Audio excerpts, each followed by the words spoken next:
दोस्तों, SP madam अपनी गाड़ी से कहीं जा रही थी। तभी अचानक से रास्ते में उन्हें कुछ भीड़ दिखाई देती है और जैसे ही मैडम उतरकर देखती हैं कि कुछ लोग एक व्यक्ति पर पिटाई लगा रहे हैं। इसके बाद मैडम उन लोगों को इधर उधर करती है और पिटने वाले व्यक्ति को देखते ही तो बड़ी हैरान हो जाती है, क्योंकि दोस्तों, वह जो पिटने वाला व्यक्ति था वह और कोई नहीं, उन्हीं का तलाकशुदा पति था, जिससे कुछ दिनों पहले उनका तलाक हो गया था। इसके बाद इस कहानी में कुछ ऐसा होता है जिसकी किसी ने कल्पना भी नहीं की होगी। क्या हुआ था इस कहानी में, इससे आगे पूरी कहानी की सच्चाई जानने के लिए वीडियो को अंत तक जरूर देखें। साथ ही वीडियो को लाइक और चैनल को सब्सक्राइब कर लें। उत्तर प्रदेश के लखनऊ के अंदर एक लड़का रहा करता है जिसका नाम है राकेश।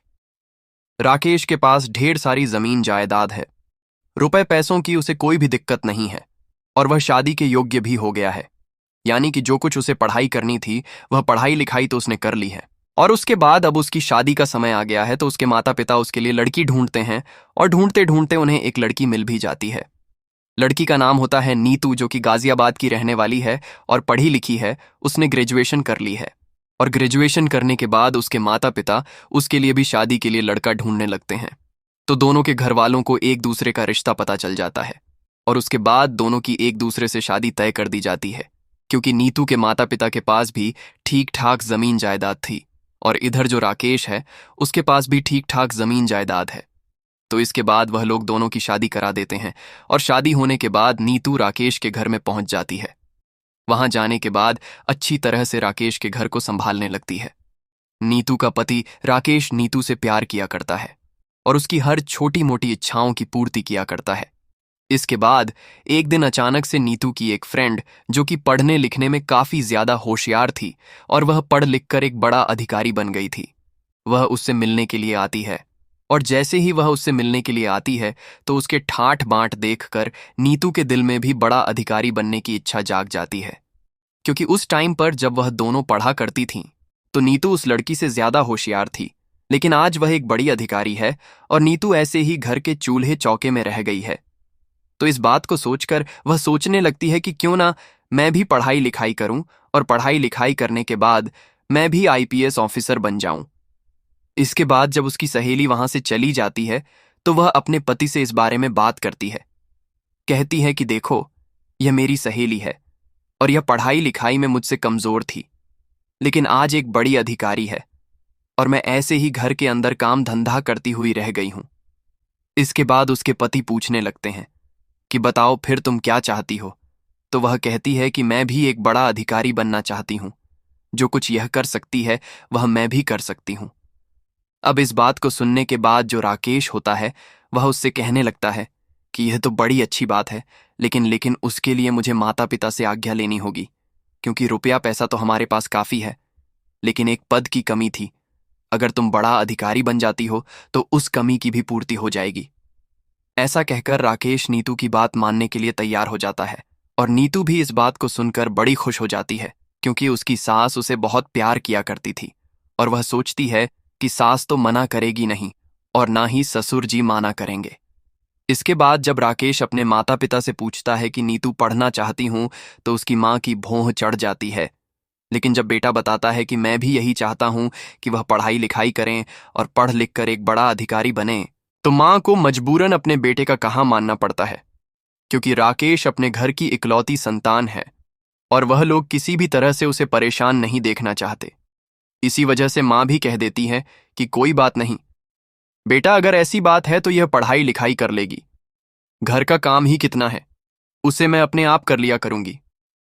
ऐसा कहकर माता पिता ने इस पढ़ाई लिखाई को करने की अनुमति दे दी थी और राकेश नीतू से पढ़ने लिखने के लिए कहने लगता है।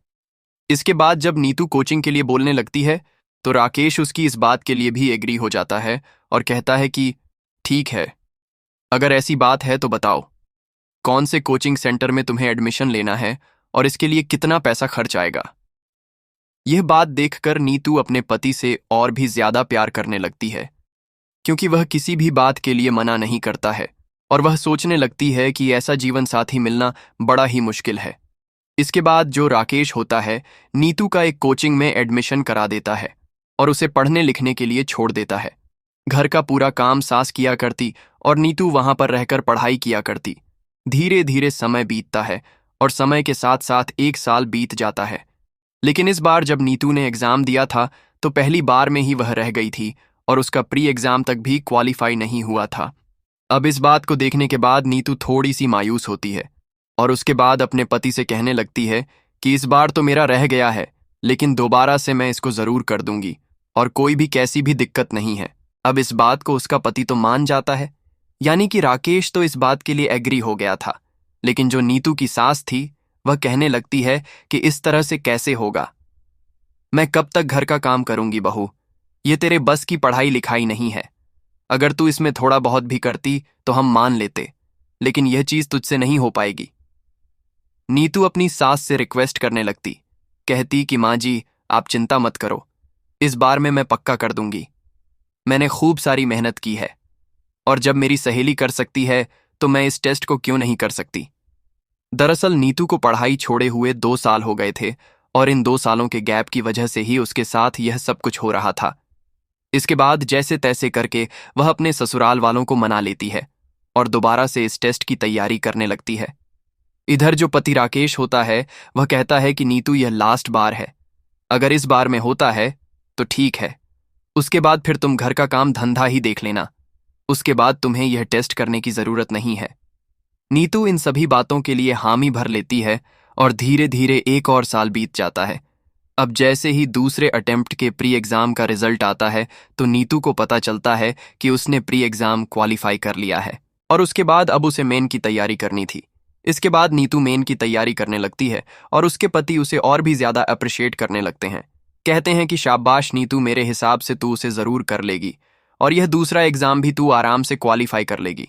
इसके बाद जैसे ही मेन का रिजल्ट आता है तो एकदम से राकेश की उम्मीदों पर पानी फिर जाता है और इधर जो नीतू होती है उसे भी निराशा का सामना करना पड़ता है, क्योंकि इस एग्जाम में नीतू क्वालिफाई नहीं कर पाई थी और उसका सपना उसे टूटता सा दिखाई देता है। लेकिन नीतू ने जो मेहनत की थी उस मेहनत को देखकर नीतू सोचती है कि अगर एक बार और मैं इसको करूंगी तो इसको जरूर से क्वालिफाई कर लूंगी, और इस बारे में वह अपने पति से बात करने लगती है। लेकिन इस बार उसका पति उसे साफ साफ मना कर देता है और कहता है कि नहीं, ऐसा नहीं होगा, घर वाले भी खिलाफ है, उनके खिलाफ जाकर मैंने एक मौका तुझे दे दिया है, लेकिन इसके बाद मैं अब तुम्हें मौका नहीं दे सकता। इस बात को सुनने के बाद नीतू को यह बात बुरी लगती है और कहने लगती है कि नहीं राकेश, मैंने बहुत ज्यादा मेहनत की है और मैं तो इसे एक बार करके रहूंगी। अब जब राकेश की बात नीतू नहीं मानती है तो उसके बाद राकेश को गुस्सा आता है और वह चिल्लाकर नीतू से कहने लगता है कि अब मैंने तुमसे कह दिया ना, इसे बंद कर दो, तो तुम्हें बंद ही कर देना चाहिए। लेकिन अब तक नीतू के ऊपर इस बात का जुनून सवार हो गया था कि वह कैसे भी करके इस टेस्ट को क्लियर करेगी और एक बड़ा अधिकारी बनेगी, तो इसी वजह से वह अपने पति से उल्टा सीधा बात करने लगती है और कहती है कि मैं तो इस टेस्ट को कर कर रहूंगी, तुम चाहे जो भी कर लो। अब जब राकेश की माँ इस बात को सुनती है कि बेटे की बहू उसे उल्टी जबान लगा रही है तो वह एकदम से वहां पर आ जाती है और अपने बेटे से कहने लगती है कि बेटा, बस इसी तरह से रहना है, क्या इस तरह से तुझसे जबान लड़ाएगी तो फिर तू क्या कर लेगा। अब यह बात सुनकर जो राकेश होता है वह अपनी पत्नी को धमकाने लगता है, लेकिन उसकी जो पत्नी होती है वह फिर से उसे जबान लड़ाने लगती है। अब यह सब कुछ देखकर राकेश और नीतू के बीच में परिस्थितियां ऐसी पैदा हो जाती है कि जो राकेश होता है वह नीतू पर हाथ उठा देता है। अब जैसे ही राकेश ने नीतू पर हाथ उठाया था तो उसे इस बात का बड़ा ही बुरा लगता है और वह सीधा अपने पिता के पास फोन कर देती है और रूठकर मायके चली जाती है। अब राकेश के यहां से नीतू रूठकर चली गई थी और वहीं पर जाकर बैठ जाती है। उसका पिता उसे समझाने की कोशिश करता है कि बेटी, ऐसे झगड़े हर घर में हो जाया करते हैं, लेकिन इसका मतलब यह नहीं होता कि तुम रूठकर यहां पर आ जाओ और अपने घर पर वापस जाओ ही नहीं। लेकिन नीतू अपने पिता से कह देती है कि नहीं पिताजी, ऐसा नहीं है, दरअसल मैं इस पढ़ाई को करना चाहती हूं, अगर वह मुझे इस पढ़ाई को नहीं करवाएंगे तो मैं उसे घर में बिल्कुल से भी नहीं जाऊंगी। इस बात को सुनकर उसके पिता कहने लगते हैं कि बेटी, अगर दामाद जी मना कर रहे हैं तो इस पढ़ाई को करने की क्या जरूरत है, वैसे भी उनके पास ढेर सारी जमीन जायदाद है, तो रुपए पैसों की तो कोई दिक्कत ही नहीं होने वाली। तो वह अपने पिता से कहने लगती है कि पिताजी, रुपये पैसों की दिक्कत नहीं है, लेकिन दिक्कत है तो केवल रुतबे की। मेरी सहेली ने यह काम किया है और वह मुझसे पढ़ने में थोड़ी कमजोर थी, लेकिन फिर भी वह एक बड़ी अधिकारी है, तो मैं भी बड़ा अधिकारी बनना चाहती हूँ, क्योंकि बड़े अधिकारी को गाड़ी भी मिला करती है, साथ में सिक्योरिटी भी मिला करती है, और जब बड़ा अधिकारी चलता है तो अलग तरह की फीलिंग आती है। ऐसा कहकर वह अपने पिता से इस पढ़ाई को करने के लिए कहने लगती है। तो जो नीतू का पिता होता है वह राकेश के पास फोन मिलाता है और कहता है कि बेटा, अगर बेटी की जिद है तो एक बार इसे चांस देकर और देख लो। ये कह रही है कि एक बार मैं क्वालिफाई कर लूंगी और ये इसकी जिद ही समझ लो। लेकिन जो राकेश होता है वह अपनी पत्नी से नाराज था, क्योंकि उसने अपनी पत्नी को सब कुछ देने की कोशिश की थी, लेकिन उसकी पत्नी एक छोटी सी चीज उसके लिए नहीं छोड़ सकती थी। ये बात राकेश को बुरी लग गई थी, तो वह कहने लगता है कि ऐसा कुछ भी नहीं होगा। अगर इसे यहां पर आना है तो पढ़ाई लिखाई से बिल्कुल अलग होना पड़ेगा, और उसके बाद ही मैं इसे अपने घर में रखूंगा, वरना अगर इसकी जिद है तो ये वहीं पर रह लेगी और मैं इसे तलाक भी दे दूंगा। इसके बाद जो नीतू होती है अपने पिता के पास में ही खड़ी हुई थी, और वह एकदम से फोन पर बोलने लगती है कि अगर ऐसी बात है तो मैं भी तुम्हारे पास बिल्कुल नहीं आना चाहती, बेशक से मुझे तलाक दे दो, ये भी चलेगा। अब यह बात सुनकर राकेश नाराज हो जाता है और फौरन से जाकर तलाक के लिए कोर्ट में अर्जी दायर कर देता है। इसके बाद कुछ दिनों तक कोर्ट केस चलता है, और कोर्ट केस चलने के बाद दोनों का तलाक हो जाता है। गुस्से गुस्से में दोनों का तलाक हो गया था, और तलाक होने के बाद दोनों अपने अपने घर रहने लगते हैं। अब इसके बाद जो नीतू होती है वह बड़े अधिकारी बनने के लिए यूपीएसएससी की तैयारी करने लगती है, और उसमें दिन रात एक करके मेहनत करने लगती है। उसका पिता सोचता है कि अगर बेटी का सपना है तो एक बार इसे कोशिश कर लेने देते हैं, वैसे भी इसका तलाक हो गया है तो कोई बड़ी बात नहीं है। इस बात को सोचकर उसका पिता अच्छी से अच्छी कोचिंग में उसका एडमिशन कराता है, और वहां से वह पढ़ाई लिखाई करने लगती है। धीरे धीरे समय बीतता, और समय के साथ साथ इस बार नीतू का यूपीएसएससी का टेस्ट क्लियर हो जाता है। उसको एक आईपीएस ऑफिसर का रुतबा मिलता है, और इस बात को देखकर वह बड़ी खुश होती है, क्योंकि उसका सपना पूरा हो गया था, जिस सपने को वह काफी दिनों से जीना चाहती थी। पिता को यह बात पता चलती है तो वह भी इस बात की बड़ी खुशी मनाते हैं और सोचते हैं कि चलो कोई बात नहीं, बेटी का तलाक तो भले ही हो गया है, लेकिन फिलहाल अब उसकी जिंदगी सेट हो गई है।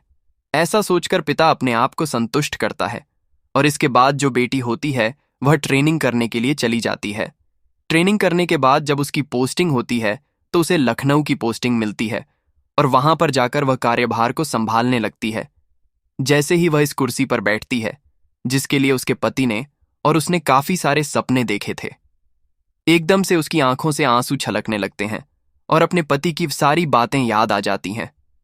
जब वह अकेले में उससे कहा करता था कि जब तुम बड़ी अधिकारी बन जाओगी तो देख लेना, चारों तरफ लोग मेरी वाहवाही करने लगेंगे और सभी लोग मुझसे डरा करेंगे। इस बात को कहते हुए कभी वह दोनों एक दूसरे से बातें किया करते थे, लेकिन आज जब यह कामयाबी उसके पास है तो आज उसके पति इसमें साथ नहीं है, और यह बात सोचकर उसकी आंखें नम हो जाती हैं। लेकिन फिर वह सोचने लगती है कि जो कुछ हो गया है अब उसको बार बार सोचने से क्या फायदा। यह तो एक ऐसी चीज है जिसमें ना तो मेरी चल सकती और ना मेरे पति की चल सकती। ऐसा सोचकर जो नीतू होती है वहीं पर अपना काम मेहनत और ईमानदारी से काम करने लगती है, और धीरे धीरे समय बीतने लगता है। अभी उसको ज्वाइन करे हुए लगभग 2 से 3 महीने हुए थे, और 2-3 महीने बाद एक दिन जब वह अपने ऑफिस से अपने निवास स्थान के लिए जा रही थी, तभी अचानक से रास्ते में एक सरकारी हॉस्पिटल पड़ता है। तो सरकारी हॉस्पिटल के बाहर कुछ लोगों की भीड़ एक व्यक्ति की पिटाई लगा रही थी। एसपी साहिबा के कहने पर वह पूरी की पूरी भीड़ इधर उधर हो गई थी, लेकिन वह घायल व्यक्ति वहीं पर पड़ा हुआ था। अब जैसे ही एसपी साहिबा की नजर उस घायल व्यक्ति पर पड़ती है तो एकदम से भौचक्की रह जाती है, क्योंकि घायल व्यक्ति और कोई नहीं, वही राकेश था जिससे उसका काफी दिनों पहले तलाक हो चुका है। और आज यहां पर इस तरह की हालत में इसके बाद नीतू के दिमाग चलने लगता है कि यह इस तरह से कैसे है, और वह सोचने लगती है कि कहीं ऐसा तो नहीं यह शराब वगैरह पीने लगे हो, और इसी वजह से इनकी ऐसी हालत हो। तो इसके बाद नीतू उसके पास जाती है और उससे बात करने की कोशिश करती है, लेकिन ज्यादा पिटाई की वजह से वह बेहोश हो गया था, और नीतू उसे उठाकर वहीं के सरकारी हॉस्पिटल में भर्ती करा देती है। जब तक उसका इलाज चलता है नीतू बाहर ही बैठी रहती है और वहीं पर उसका वेट करती रहती है। लगभग 3 घंटे के बाद उसे होश आता है, और जैसे ही उसे होश आता है तो डॉक्टर साहब उसे बताते हैं कि उसे होश आ गया है, जिसको आप यहाँ पर लेकर आई थी। इसके बाद नीतू अंदर जाती है और अंदर जाने के बाद उससे बात करने लगती है। कहती है कि राकेश, तुम्हारी हालत ऐसी कैसे हो गई? आखिर क्या हुआ है तुम्हें? और वह लोग कौन थे और किस वजह से तुम्हें पिटाई लगा रहे थे? अब जब राकेश देखता है कि सामने और कोई नहीं, नीतू है, और वह भी सरकारी अधिकारी बन चुकी है, क्योंकि फिलहाल नीतू ने अपनी वर्दी पहन रखी थी। और जब राकेश नीतू को वर्दी में देखता है तो एकदम से उसकी आंखें छलकने लगती हैं। कहता है कि नीतू, तुम तुम यहां पर क्या कर रही हो? इसके बाद नीतू उसे बताती है कि कुछ लोग तुम्हें वहां पर पीट रहे थे, तभी मैं वहां से गुजर रही थी तो मैंने ही तुम्हें बचाया है, और बचाने के बाद तुम होश में नहीं थे, और इसी वजह से मैंने तुम्हें उठाकर यहां पर भर्ती करा दिया है। लेकिन मैं जानना चाहती हूं कि वह लोग तुम पर पिटाई क्यों लगा रहे थे? क्या तुमने कोई गलत काम किया है? तो इसके बाद राकेश कहने लगता है कि हाँ, मैंने एक गलत काम किया था और उसी की सजा आज तक भुगत रहा हूं। अब इस बात को सुनकर नीतू थोड़ी सी हैरान होती है और पूछने लगती है कि कौन सा गलत काम किया है। देखो, अगर तुमने गलत काम किया है तो यहाँ की फिलहाल एसपी मैं ही हूं, और मैं तुमको बिल्कुल भी माफ करने वाली नहीं हूं। इस बात को सुनकर राकेश कहने लगता है कि हाँ, मुझे पता है कि तुम मुझे माफ नहीं करोगी, क्योंकि वह गलत काम मैंने तुम्हारे साथ ही किया है। अगर मैं उस टाइम पर तुम्हें लेने के लिए दोबारा से आ जाता और तुम्हें एक और मौका दे देता तो आज हम सभी लोग साथ रहते और कोई भी कैसी भी दिक्कत नहीं होती। इस बात को सुनकर नीतू थोड़ी सी गहन सोच विचार करने लगती है और सोचने लगती है कि राकेश के माता पिता को तो कुछ नहीं हो गया, जिस वजह से इसको पिटाई लग रही थी, तो पूछने लगती है कि राकेश क्या हुआ है? साफ साफ मुझे बताओ, पहेलियां मत बुझाओ। अब इस बात को सुनकर राकेश उसे बताने लगता है कि नीतू, जब तुम चली गई थी तो उसके बाद माता पिता की मर्जी से मैंने एक और लड़की से शादी कर ली, लेकिन उस लड़की ने मेरी जायदाद देखकर मुझसे शादी की थी और उसके परिवार वाले मुझसे पैसा ऐंठना चाहते थे। अब जैसे ही पहली बार उसे बच्चा होने वाला था तो बच्चा होने के दौरान अचानक से उसकी मौत हो जाती है। लेकिन यह बात जैसे ही मेरे सास ससुर को पता चलती है तो वो लोग इस बात पर बहुत जोर से भड़क जाते हैं और उल्टा मुझ पर इस बात का ब्लेम डालने लगते हैं कि तुमने अपनी पत्नी की अच्छे से देखभाल नहीं की, इसी वजह से इसकी मौत हो गई है और इसके जिम्मेदार तुम हो। वो कैसे भी करके मुझसे पैसा ऐंठना चाहते थे और इसी वजह से उन लोगों ने यह कहानी घड़ी थी। अब इसके बाद जब मैं उनसे विरोध करने लगता हूं तो वो लोग कुछ लोगों को अपने साथ लेकर आए थे और वही लोग यहां पर मिलकर मेरी पिटाई लगा रहे थे। अब यह सुनकर नीतू के समझ में आ जाता है कि किस वजह से राकेश को पिटाई लग रही थी, क्योंकि नीतू अभी तक कुछ दिनों यहां पर काम कर चुकी थी और काम करने के बाद यह सारी बातें उसको समझ में आने लगी थीं। क्योंकि अक्सर ऐसा हुआ करता है कि पैसे ऐंठने की वजह से झूठे मुकदमे भी लोगों पर दर्ज करवा दिए जाया करते हैं, ताकि उनसे पैसे लिए जाए और पैसे लेने के बाद अपने जीवन को व्यतीत किया जाए। इसके बाद राकेश नीतू की तरफ गौर से देखता है और गौर से देखने के बाद नीतू से कहने लगता है कि नीतू, क्या तुमने दूसरी शादी कर ली? तो नीतू कहती है कि नहीं राकेश, मैंने दूसरी शादी नहीं की है। दरअसल अभी कुछ दिनों पहले मेरी पोस्टिंग यहां पर हुई है और अभी तक दूसरी शादी के बारे में सोचा नहीं है। तो राकेश इस बात को देखकर कुछ सोचता है और कुछ कहना चाहता है, लेकिन फिलहाल वह उससे कुछ कह नहीं पाता है और कहता है कि ठीक है नीतू, अब मैं ठीक हूं, अब तुम बेशक से यहां से चली जाओ, अब तुम्हारा यहां पर कोई भी काम नहीं है। इसके बाद नीतू वहां से जाने लगती है और जाते जाते कई बार वह मुड़ मुड़कर राकेश की तरफ देखती है। नीतू वहां से चली गई थी और राकेश के मन के अंदर बहुत गहन सोच विचार करता है इस बारे में कि नीतू बड़ी अच्छी लड़की थी, क्योंकि जब उन दोनों का तलाक हुआ था तो तलाक के एवज में कुछ रकम कोर्ट ने तय की थी, लेकिन नीतू ने उसे लेने से मना कर दिया था और कहा था कि मुझे रुपए पैसों की कोई भी दिक्कत नहीं है, मैं अपनी मर्जी से तलाक ले रही हूं, तो ये मुझे पैसा क्यों देंगे? ऐसा कहकर उसने रकम लेने से मना कर दिया था। और इसके बाद जब उसकी दूसरी शादी हुई तो उसकी पत्नी के घर वाले उसे खामखा पिटाई लगा रहे हैं और सोच रहे हैं कि किसी भी तरह से इससे पैसे ऐंठे जाएं। अब इसके बाद वही होता है जो राकेश को डर था। राकेश के ससुराल वालों ने उस पर केस कर दिया था और कहा था कि 18 लाख दो और बाद हम राजीनामा करेंगे। राकेश के पास रुपए पैसों की तो कोई भी कमी नहीं थी, लेकिन उसके पैसे कहीं पर अटके हुए थे और वह 6 महीने बाद आने वाले थे। तो वह अपने ससुराल वालों से बात करता है कि ऐसा करना, 6 महीने बाद मैं आपको पैसे दे दूंगा, लेकिन उससे पहले आप इस केस के चक्कर को बंद कर दो और कोई भी कैसी भी दिक्कत नहीं है। वह लोग मना कर देते हैं। तो राकेश अपनी तलाकशुदा पत्नी नीतू के पास जाने का फैसला करता है और वहां पर जाकर उससे बात करने लगता है। अब जब नीतू पूरी तरह से राकेश की समस्या को सुनती है तो वह कहने लगती है कि देखो, लड़की वालों का पक्ष है और उनकी बेटी की जान चली गई है, तो इसमें मैं तुम्हारी कोई भी मदद नहीं कर सकती। वह जैसा कह रहे हैं वह चीज तुम्हें माननी होगी। उन्हें पैसे तो देने ही होंगे। तो राकेश कहता है कि ठीक है, अगर ऐसी बात है पैसे देने होंगे तो तुम उनसे कहकर मुझे 6 महीने की मोहलत दे दो और उसके बाद मैं उनके पैसे दे दूंगा, लेकिन उससे पहले केस को बंद कर दें, क्योंकि चारों तरफ इस बात से बदनामी हो रही है। अब इस बात को सुनकर नीतू कहने लगती है कि क्यों तुम्हारे पास पैसे नहीं हैं। तो राकेश कहने लगता है कि पैसे तो हैं, लेकिन 6 महीने बाद मेरे पैसे वापस आने हैं। अब इस बात को सुनकर नीतू कुछ सोचने लगती है और सोचकर कह देती है कि ठीक है, अगर ऐसी बात है तो मैं तुम्हें पैसे दे देती हूं और उन पैसों से तुम अपनी जान छुड़ा लेना और उसके बाद में मेरे पैसों को लौटा देना। ये सुनकर राकेश, जो कि मजबूर था नीतू से पैसे लेने के लिए, और वह कहता है कि ठीक है, अगर ऐसी बात है तो तुम ही पैसे दे दो और उनसे हमारा राजीनामा हो जाएगा। राजीनामा होने के बाद नीतू राकेश से बात करने लगी थी। इधर जो राकेश था वह भी नीतू से बार बार मौके ढूंढा करता बात करने के और थोड़े थोड़े करके उसे पैसे लौटाता है, और यह बात नीतू को भी समझ में आ जाती है। इसके बाद एक दिन नीतू अपने पिता से बात करती है, क्योंकि उसके पिता उससे शादी के लिए कह रहे थे।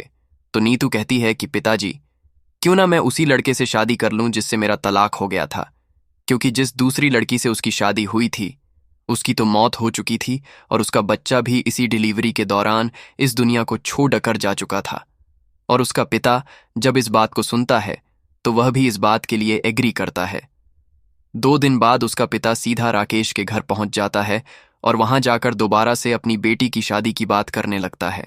राकेश जब यह बात सुनता है तो एकदम से अपने माता पिता से इसलिए हामी भर लेता है, कहता है कि मैं भी यही चाहता था, लेकिन जो कुछ भी हमने नीतू के साथ किया है उस वजह से मैं उनसे कह नहीं पा रहा था। इतनी ही देर में राकेश की मां भी वहां पर आ जाती है और हाथ जोड़कर नीतू के पिता के सामने कहने लगती है कि हमारी पहली बहू तो देवी थी, क्योंकि दूसरी बहू ने आकर उन्हें सब कुछ दिखा दिया था, जिस वजह से वह नीतू को देवी का रूप बता रहे थे। इसके बाद दोनों की बातें तय हो जाती हैं। बातें तय होने के बाद दोनों की दोबारा से शादी हो जाती है।